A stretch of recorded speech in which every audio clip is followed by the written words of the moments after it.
ገንዘብ ከናንተ ጋር የሚቆየው ለጥቂት ጊዜ ነው። ዘመድ ከናንተ ጋር የሚቆየው ለጥቂት ጊዜ ነው። ጓደኛ ከናንተ ጋር የሚቆየው ለጥቂት ጊዜ ነው። የናንተ ጤንነት እንኳን ከናንተ ጋር የሚቆየው መቃብር እስክትገቡ ነው። ለጥቂት ጊዜ ነው። በዚህኛውም ዓለም በሚቀጥለውም ዓለም ለዘላለም የማይለየን መድኃኔ ዓለም ነው። እርሱን ነው መደገፍ ያለብን። እርሱን ነው መጠየቅ ያለብን። ለእርሱ ነው መገዛት ያለብን። ለእርሱ ነው መታዘዝ ያለብን። ሁል ጊዜ መከራ ቢመጣ፣ ፈተና ቢመጣ፣ ስቃይ ቢመጣ፣ ሐዘን ቢመጣ ከሰማይ በታች የትኛውም ነገር በሕይወታችን ቢያጋጥመን ቶሎ ብለን ማስተዋል የሚገባን እግዚአብሔር ከኔ ጋር ነው፣ አልፈዋለሁ። ማን ከኔ ጋር ነው? መድኃኔ ዓለም ከኔ ጋር ነው፣ እሻገራለሁ። አማኑኤል ከኔ ጋር ነው፣ ድል አደርገዋለሁ ብለን ነው ማመን የሚገባን። ችግሩ ግን እኛ ሕይወት ውስጥ የሆነች ነገር ስትመጣ ያለንን ነው ቅድሚያ ምን ሰጠው። ገንዘብ ያለው ሰው በገንዘቡ የሚያሸንፍ ይመስለዋል። ስልጣን ያለው በስልጣኑ የሚሻገር ይመስለዋል። ዘመድ ያለው በዘመዱ የሚያልፈው ይመስለዋል።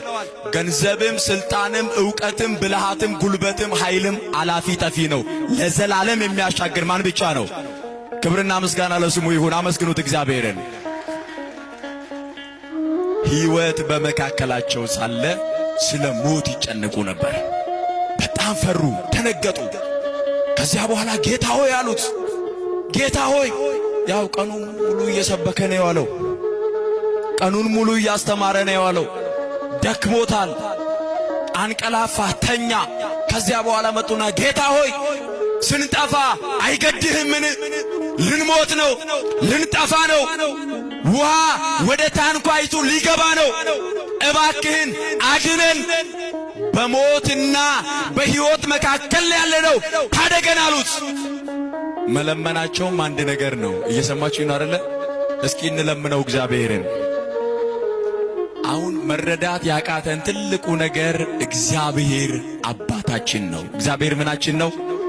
እንደ አባትነቱ ያደርግልናል። እንጠይቅኛ ስለ ጸሎት ባስተማረበት ክፍል የቅዱስ ማቴዎስ ወንጌል ምዕራፍ 7 ላይ ጌታችን ኢየሱስ ክርስቶስ ቀድሞ ካስተማረ በኋላ ለምኑ ይሰጣችሁማል፣ ፈልጉ ታገኙማላችሁ፣ መዝጊያንም አንኳኩ ይከፈትላችሁማል እያለ እያስተማረ ቆየና ከዚያ በምሳሌ ደግሞ ነገራቸው።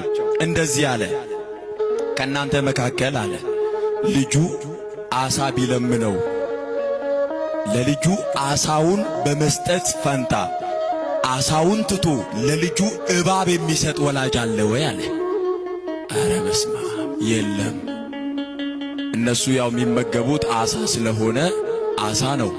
እስራኤል አካባቢ ባህር ዳርቻ የሚኖሩ ናቸው። በሚያውቁት ነው የነገራቸው። እስኪ እኛ ጋር እናምጣውና የምናውቀውን እናስገባ። ቀጥሎ እንደዚህ አለ፣ ልጁ ዳቦ ቢለምነው አለ ዳቦውን ትቶ ለልጁ ድንጋይ የሚሰጥ አለ ወይ አለ። አረ የለም አሉት። ዳቦ ለጠየቀ እንጀራ ለጠየቀ ልጅ እንጀራ ይሰጠዋል። ደግሞ ለዚህ ዘመን ልጅ ተለምኖ ነው የሚሰጠው እኮ። ትምህርት ቤት ሲላክ በጣም ተለምኖ ይከለከላል ወይ አለ ክርስቶስ። አረ የለም አሉ። መለሰና እንደዚህ አለ፣ እንኪያስ እናንተ ክፎችና አመፀኞች ስትሆኑ ለልጆቻችሁ እንዲህ የምትራሩ ከሆነ የሰማዩ አባታችሁ እግዚአብሔር ከናንተ በላይ ስለ እናንተ ይራራል አለ። ክብርና ምስጋና ለስሙ ይሁን። አመስግኑት እግዚአብሔርን።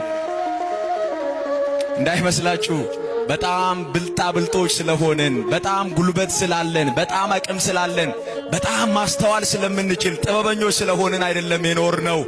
የሰማዩ አባታችን ምሕረት አድርጎልን በርህራሄው ነው ዛሬ የደረስነው።